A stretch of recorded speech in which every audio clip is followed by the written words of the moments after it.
অবশেষে অবসান হল দীর্ঘ অপেক্ষার। আজ ২১ জানুয়ারি ২০২৬। বাংলাদেশের সরকারি চাকরিজীবীদের জন্য আজ সম্ভবত ইতিহাসের অন্যতম গুরুত্বপূর্ণ দিন। গত এক দশক ধরে যেই মুহূর্তটির জন্য আপনারা চাতক পাখির মতো তাকিয়েছিলেন, সেই মাহেন্দ্রক্ষণ আজ উপস্থিত। আমার স্ক্রিনে এখন যে ১০টি পেজ দেখতে পাচ্ছেন, এটি কোনো সাধারণ কাগজ নয়। এটি হলো প্রস্তাবিত ১০ম পে স্কেলের চূড়ান্ত খসড়া, যা কিছুক্ষণ আগেই আমাদের হাতে এসে পৌঁছেছে। এই ১০টি পাতাতেই লুকিয়ে আছে আপনাদের আগামী দিনের স্বপ্ন, আপনাদের পরিবারের সচ্ছলতা এবং দীর্ঘদিনের দাবির প্রতিফলন। বিস্তারিত আলোচনায় যাওয়ার আগে তথ্যের সত্যতা যাচাই করে নেওয়া যাক। আজকের এই ভিডিওর সমস্ত তথ্য আমরা সংগ্রহ করেছি দেশের শীর্ষস্থানীয় গণমাধ্যম কালের কণ্ঠ এবং সময় নিউজ থেকে।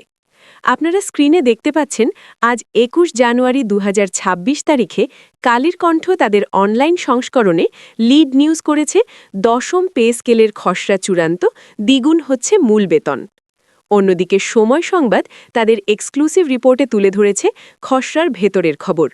যেহেতু বিষয়টি অত্যন্ত সেন্সিটিভ এবং লাখো পরিবারের রুটিরুজির সাথে জড়িত, তাই আমরা প্রতিটি তথ্য পুঙ্খানুপুঙ্খভাবে যাচাই করে তবেই আপনাদের সামনে উপস্থাপন করছি। আমি এই চ্যানেলের পক্ষ থেকে আপনাদের কথা দিচ্ছি, আগামী ২০-২৫ মিনিট আপনারা যে তথ্যগুলো জানবেন তা ইউটিউবে এখন পর্যন্ত কেউ এত বিস্তারিতভাবে আলোচনা করেনি। চলুন আর দেরি না করে সরাসরি খসড়া দলিলে চোখ রাখা যাক।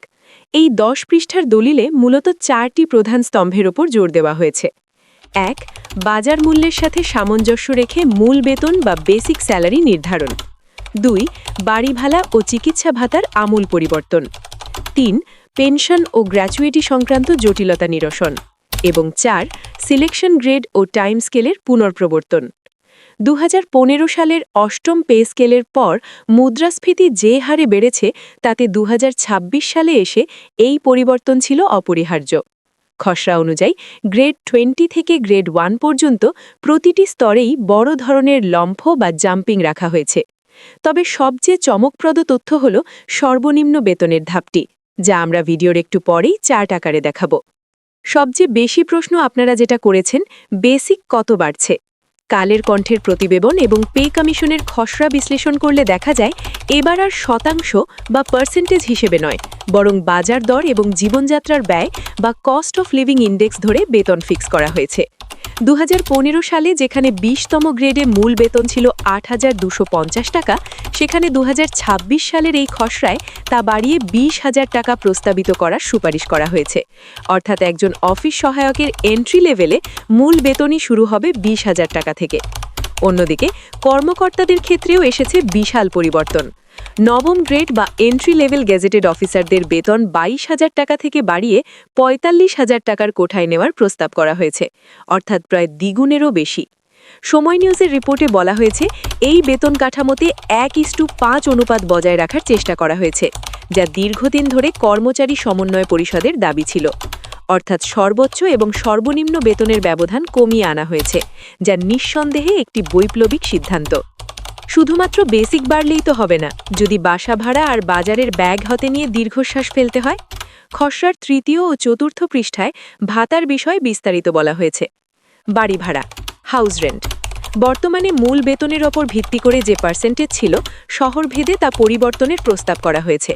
ঢাকা সিটির জন্য তার ৬০% থেকে বাড়িয়ে ৬৫% বা ৭০% করার জোর সুপারিশ রয়েছে, কারণ গত ১০ বছরে বাসা ভাড়া বেড়েছে প্রায় ২০০%। চিকিৎসা ভাতা, মেডিকেল অ্যালাওয়েন্স, ১৫০০ টাকার ফিক্সড চিকিৎসা ভাতা এখন হাস্যকর। খসড়ায় উল্লেখ আছে, চিকিৎসা ভাতা ফিক্সড না রেখে মূল বেতনের অন্তত ১০ ভাগ অথবা ন্যূনতম ৪,০০০ থেকে ৫,০০০ টাকা করার প্রস্তাব করা হয়েছে। কারণ ২০২৬ সালে এসে ডাক্তারের ভিজিটই যেখানে ১,০০০ টাকা, সেখানে ১৫০০ টাকায় সারা মাসের চিকিৎসা অসম্ভব। শিক্ষা ও টিফিন ভাতা, সন্তানদের শিক্ষা ভাতার ক্ষেত্রেও বয়সের সময়সীমা এবং টাকার পরিমাণও উভয়ই বাড়ানোর কথা বলা হয়েছে। ১,০০০ টাকার পরিবর্তে তা ২৫০০ টাকা এবং টিফিন ভাতা ২০০ টাকার পরিবর্তে ১৫০০ টাকা করার প্রস্তাবনা রয়েছে। চাকরি জীবনের শেষ সম্বল হল পেনশন, কিন্তু গত কয়েক বছরে প্রত্যয় স্কিম বা সর্বজনীন পেনশন নিয়ে যে ধোঁয়াশা তৈরি হয়েছিল, এই খসড়ায় তার একটি স্পষ্ট সমাধান দেওয়ার চেষ্টা করা হয়েছে। সময় সংবাদ মতে সরকারি চাকরিজীবীদের জন্য শতভাগ পেনশন সমর্পণ বা 100% পেনশন সারেন্ডারের সুবিধাটি হয়তো ফিরবে না, কিন্তু মাসিক পেনশনের হার 90% থেকে বাড়িয়ে 95% বা শতভাগ করার প্রস্তাব রয়েছে। পাশাপাশি এককালীন গ্র্যাচুইটির ক্ষেত্রে প্রতি 1 টাকায় যে 230 টাকা বা 260 টাকা পাওয়া যেত, সেই রেট বাড়িয়ে 500 টাকা করার একটি জোর দাবি বিচারণাধীন রয়েছে। এটি কার্যকর হলে অবসরের পর এককালীন টাকার পরিমাণ প্রায় দ্বিগুণ হয়ে যাবে। ভিডিওর এই অংশটি খুবই গুরুত্বপূর্ণ। অষ্টম পে স্কেলে টাইম স্কেল ও সিলেকশন গ্রেড বাতিল করায় যে ক্ষোভ সৃষ্টি হয়েছিল, দশম পে স্কেলে তা প্রশমনের উদ্যোগ নেওয়া হয়েছে। খসড়ার 7ম পৃষ্ঠায় স্পষ্ট ইঙ্গিত আছে যে স্বয়ংক্রিয় উচ্চতর গ্রেড বা 10 বছর ও 16 বছর পূর্তিতে গ্রেড পরিবর্তনের নিয়মটি আরও সহজ করা হচ্ছে। যাদের পদোন্নতির সুযোগ নেই, অর্থাৎ ব্লক পোস্টে চাকরি করছেন, তাদের 5 বছর পরপর একটি করে ইনক্রিমেন্ট বা উচ্চতর গ্রেড প্রদানের প্রস্তাব রাখা হয়েছে। এতে করে একই পদে আজীবন চাকরি করে অবসরে যাওয়ার হতাশা আর থাকবে না। এখন প্রশ্ন হলো, এই খসড়া কবে নাগাদ আলোর মুখ দেখবে? পত্রিকার রিপোর্ট এবং অর্থ মন্ত্রণালয়ের সূত্র মতে এই খসড়াটি এখন ভেটিংয়ের জন্য আইন মন্ত্রণালয়ে যাবে, এরপর মন্ত্রিসভার অনুমোদন। সব ঠিক থাকলে আগামী 1 জুলাই 2026 থেকেই এই নতুন পে স্কেল কার্যকর হওয়ার প্রবল সম্ভাবনা রয়েছে। তবে বকেয়া বা অ্যারিয়ার্স কিভাবে দেওয়া হবে সে বিষয়ে চূড়ান্ত গেজেটের নির্দেশনা থাকবে। সম্মানিত দর্শক, এই 10 পৃষ্ঠার খসড়া যদি সত্যিই বাস্তবায়িত হয়, তাহলে এটি সরকারি চাকরিজীবীদের জীবনযাত্রার মান উন্নয়নে কতটুকু ভূমিকা রাখবে বলে আপনি মনে করেন? 20,000 টাকার সর্বনিম্ন বেতন কি বর্তমান বাজারের সাথে সঙ্গতিপূর্ণ, নাকি এটি আরও বাড়ানো উচিত? আপনার সুচিন্তিত মতামত নিচে কমেন্ট সেকশনে অবশ্যই জানাবেন। আমরা প্রতিটি কমেন্ট গুরুত্বের সাথে পড়ি। পরবর্তী আপডেটে আমরা এই খসড়ার প্রতিটি গ্রেড অনুযায়ী বেতন নির্ধারণের চার্ট নিয়ে আসব। সেই ভিডিওটি মিস করতে না চাইলে এখনই আমাদের চ্যানেলটি সাবস্ক্রাইব করে বেল আইকনটি বাজিয়ে দিন।